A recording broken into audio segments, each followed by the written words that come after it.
नमस्कार, नवीन senior secondary school की online classes में आपका स्वागत है। और आज हम पढ़ेंगे हिंदी साहित्य के अंतर्गत द्विवेदी युग, जिसे जागरण सुधार काल के नाम से भी जाना जाता है। अब देखिए, इसे द्विवेदी युग क्यों कहते हैं, यह सबसे प्रमुख बात है, क्योंकि हिंदी साहित्य के अंतर्गत हमारे दो द्विवेदी हुए हैं। एक हुए हैं महावीर प्रसाद द्विवेदी और दूसरे हैं हजारी प्रसाद द्विवेदी। तो महावीर प्रसाद द्विवेदी, उनके द्वारा इस युग का प्रादुर्भाव या प्रवर्तन किए जाने के कारण इसे द्विवेदी युग यानी महावीर प्रसाद द्विवेदी के नाम पर द्विवेदी युग के नाम से जाना जाता है।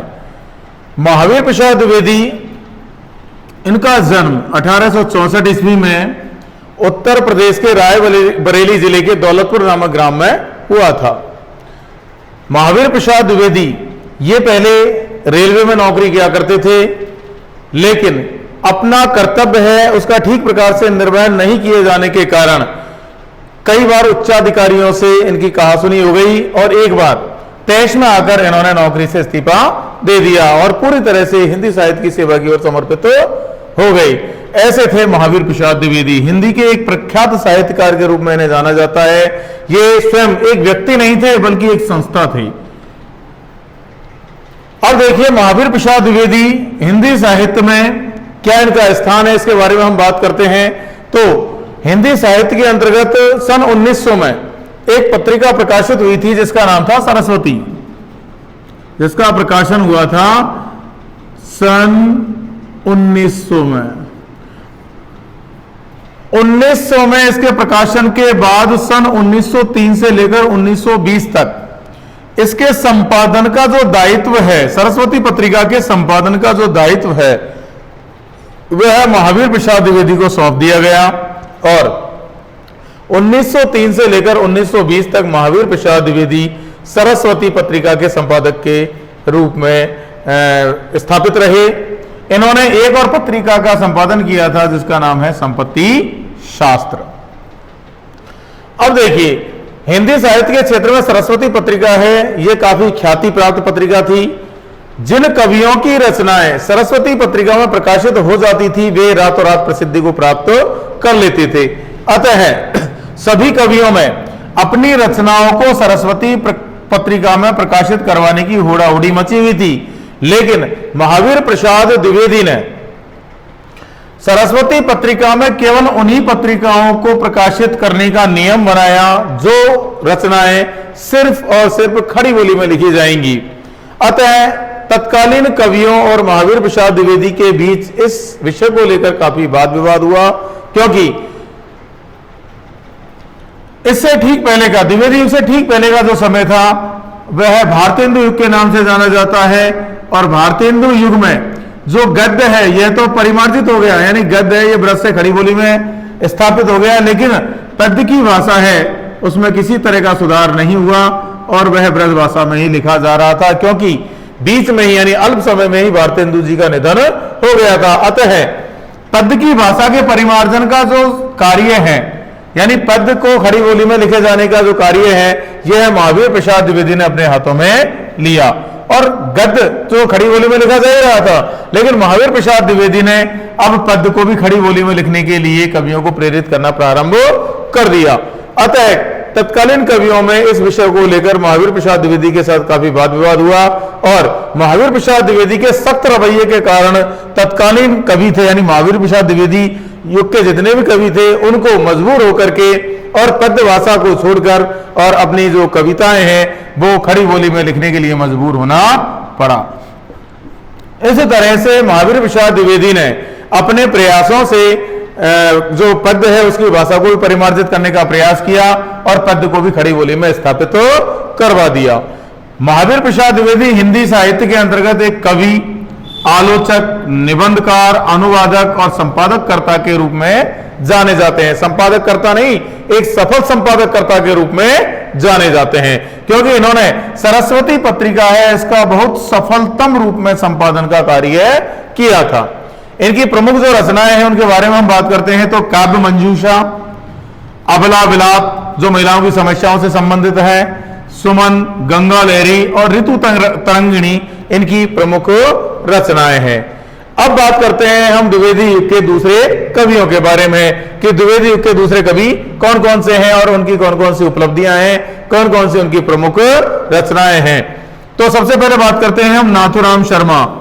शंकर, यानी ये शंकर के नाम से रचनाएं करते थे हिंदी में, और इनकी जो रचनाएं हैं उनका प्रमुख जो विषय हुआ करता था वह देश प्रेम, समाज सुधार और प्रकृति चित्रण आदि विषयों को लेकर इन्होंने काव्य रचनाएं की। यानी इन्होंने देश प्रेम से उत्प्रोत, समाज सुधार से उत्प्रोत और प्रकृति चित्रण से संबंधित रचनाएं की हैं, यानी इन्हीं विषयों को अपना काव्य का विषय बनाया है। अपने समय के साहित्यकारों में नाथूराम शर्मा शंकर हैं। ये कई उपनामों से जाने जाते थे, जिनमें एक नाम है कविता कामिनी कांत, अगला है भारतेंदु प्रज्ञेंदु और साहित्य सुधाकर। इन उपाधियों से विभूषित थे और इन नामों से इन्हें जाना जाता था। इनकी जो प्रमुख रचनाएं हैं उनके बारे में यदि हम बात करें तो नाथूराम शर्मा की प्रमुख जो रचनाएं हैं उनमें एक है अनुराग रत्न, शंकर सरोज, गर्भरंडा रहस्य और शंकर सर्वस्व। ये इनकी प्रमुख रचनाएं मानी जाती हैं।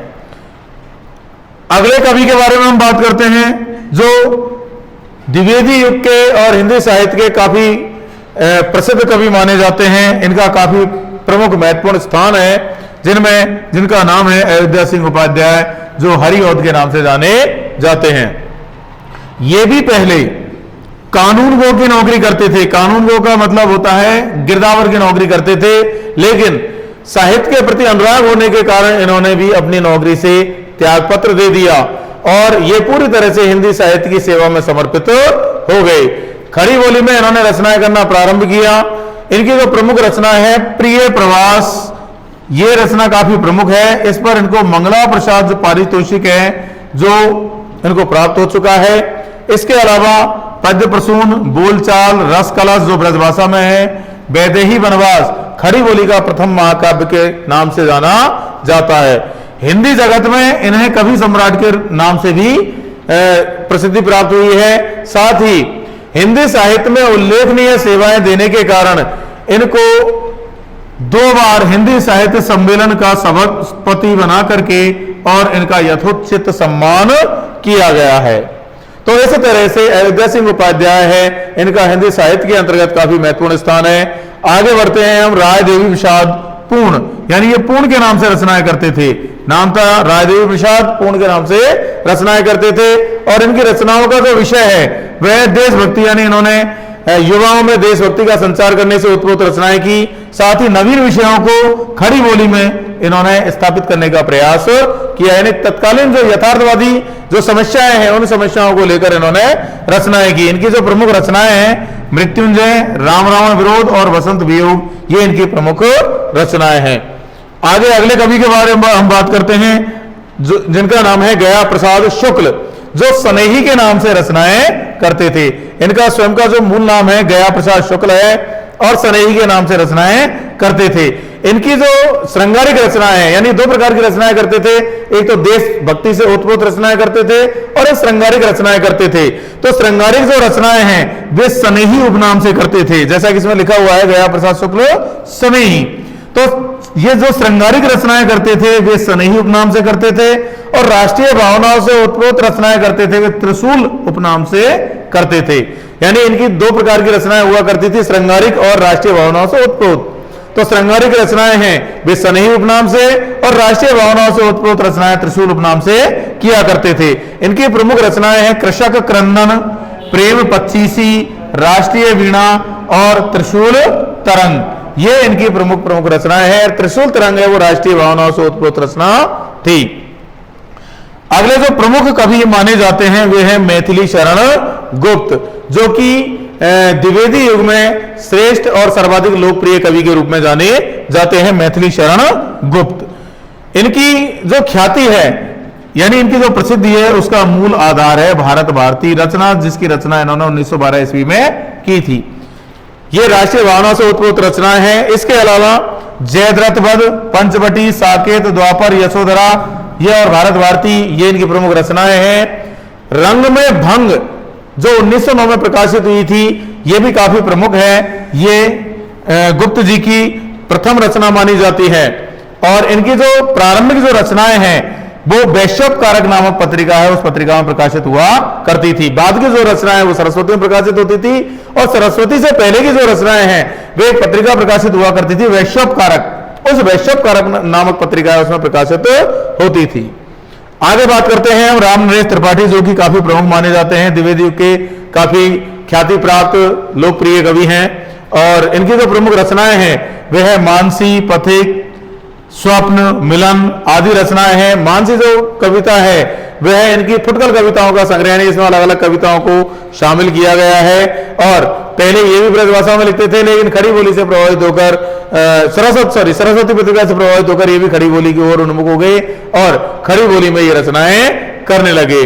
तो इस तरह से ये हमारा हिंदी साहित्य का आधुनिक काल है। इसका जो